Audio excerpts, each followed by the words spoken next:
Well, welcome, students of the Word, to this verse-by-verse explainer. Today, we are opening our Bibles to a text that is, quite frankly, a majestic pillar in salvation history. We'll be walking through Exodus chapter 3, and we're drawing on some really profound insights from Brother Woody Brohm's study, The God Who Is and Who Is With Us. So go ahead and settle your hearts and minds. Let's establish a reverent, focused posture for our time together today. We're going to apply a rigorous, literal, grammatical, historical framework to the sacred text, and we're going to dig deep into the absolute bedrock of God's self-revelation to Moses at the burning bush. Here is our agenda for today's comprehensive study. First, the historical and cultural background. Number 2, the biblical narrative. 3, the theological significance. 4, spiritual lessons and application. And finally, number 5, the conclusion.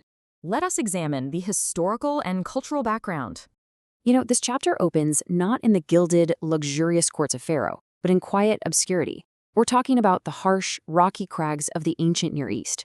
Moses is out there tending his father-in-law Jethro's flock, way out in the wilderness. Now, shepherding was a grueling occupation, and these extended grazing routes naturally led Moses to the desolate, rugged terrain around Mount Horeb, which you might also know as Sinai. But before we go any further into that terrain, we absolutely must establish our dispensational context. This sacred encounter takes place firmly during the dispensation of promise. That's the patriarchal era, where God's covenant with Abraham, Isaac, and Jacob was the governing administration. But here's the thing. Exodus chapter 3 stands right on the precipice. Moses is standing at Horeb, the very mountain where, very soon, God is going to establish the dispensation of law. So we are literally witnessing the crucial hinge between God's promise to the patriarchs and his impending legislative covenant with the nation of Israel. Let us examine the biblical narrative. As Moses leads his sheep in the quiet of the desert, he notices a sight that completely arrests his attention. The text reads, "There the angel of the Lord appeared to him in flames of fire from within a bush. Moses saw that though the bush was on fire, it did not burn up." NIV. Naturally, curiosity just draws Moses in. Think about it. Desert bushes, like the acacia, are incredibly dry. Normally, they'd burn up in a matter of seconds. Yet this bush continues to burn, presenting this profound, unexplained visual paradox. The fire represents the holy, consuming presence of God, yet the frail, thorny desert bush is not destroyed. It is a stunning, beautiful picture of a God who can dwell with his people in his holy fire without utterly consuming them in their frailty.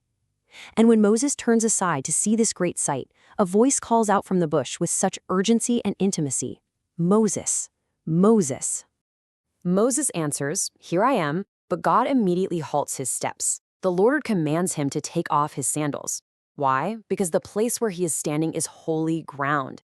This brilliant concept illustrates that holiness isn't just some abstract idea. Holy ground is a literal, physical space fundamentally set apart by the manifest presence and the absolute otherness of God. In the ancient Near East, taking off your sandals was a gesture of deep, deep reverence.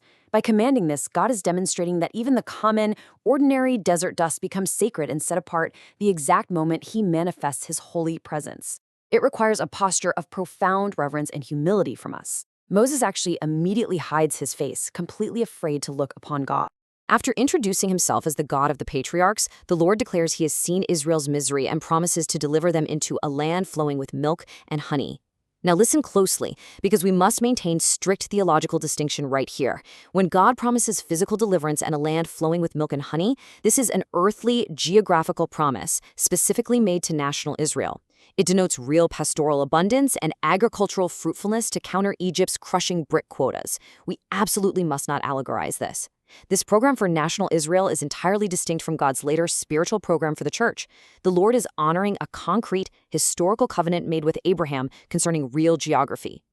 So God then gives Moses a shocking commission. "Go, I am sending you to Pharaoh." And right here we see a profound contrast. Moses immediately stumbles over his own human inadequacy, asking, "Who am I that I should go to Pharaoh?" But look at God's response. God doesn't hand Moses a list of his leadership qualifications or strengths. Instead, we see the steadying, ultimate answer from the Lord. "I will be with you." God's promise of divine presence completely shifts the weight of the whole mission. It moves the focus entirely off of the messenger's glaring weaknesses and puts it squarely onto the sender's nearness and power. But Moses, he has a second concern. He anticipates the Israelites are going to ask him for the name of the God who sent him. And the conversation moves from Moses' fear to the breathtaking revelation of the divine name. God said to Moses, "I am who I am. This is what you are to say to the Israelites. I am has sent me to you." NIV. This right here is the bedrock of our faith. I am who I am reveals a God who is living, totally self-existent, faithfully unchanging, and supremely free. His very being is the absolute guarantee of his promises to his people. Let us examine the theological significance.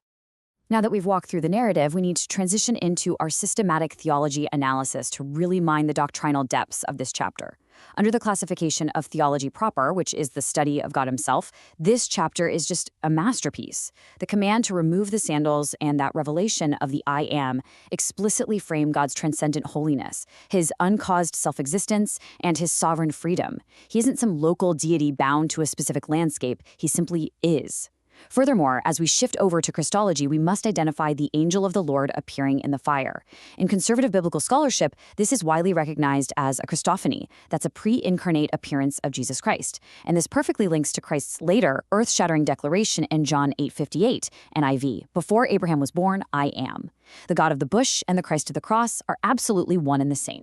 Next up, let's look at soteriology, the doctrine of salvation. God tells Moses that he has seen the misery of his people, he's heard their cries, and he knows their suffering. But God's compassion doesn't remain distant, does it? No, it moves him to action. The text says he actively comes down to rescue them.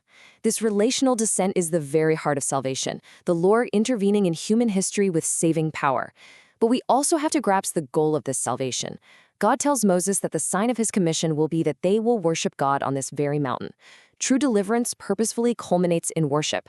God doesn't free a people merely so they can be autonomous. He frees them so they can know him and assemble in his holy presence. Before the chapter closes, God maps out a prophetic roadmap for Moses. He prophesies that Pharaoh will resist, but that God will strike Egypt with wonders, and ultimately the Israelites will plunder the Egyptians, leaving with silver and gold. Now, keeping our dispensational framework in mind, it's really important to identify the nature of this prophecy. This is a clear case of direct historical fulfillment. God is outlining exact historical events that will be perfectly and literally completed just a few chapters later in Exodus 12. God is sovereign over history, and he provides restitution for years of exploited labor, completely exposing the false gods of Egypt and vindicating his holy name. Okay, let us examine the spiritual lessons and application. Having analyzed the doctrine, let's pivot from systematic theology to some practical pastoral instruction. Let's walk through these 4 practical steps derived directly from the text. First, we must approach God with reverence, not mere curiosity. Just like Moses taking off his sandals, we have to let God's word dictate the terms of our nearness, cultivating habits that confess his holiness. Second, anchor your identity in God's presence. Notice that God's calling often meets us in ordinary faithfulness. Moses was literally just watching sheep. When you wrestle with, "Who am I?" remember the mission turns on who God is. Third, intercede for the oppressed. Prayer feels mission because our God is a God who sees, hears, and comes down.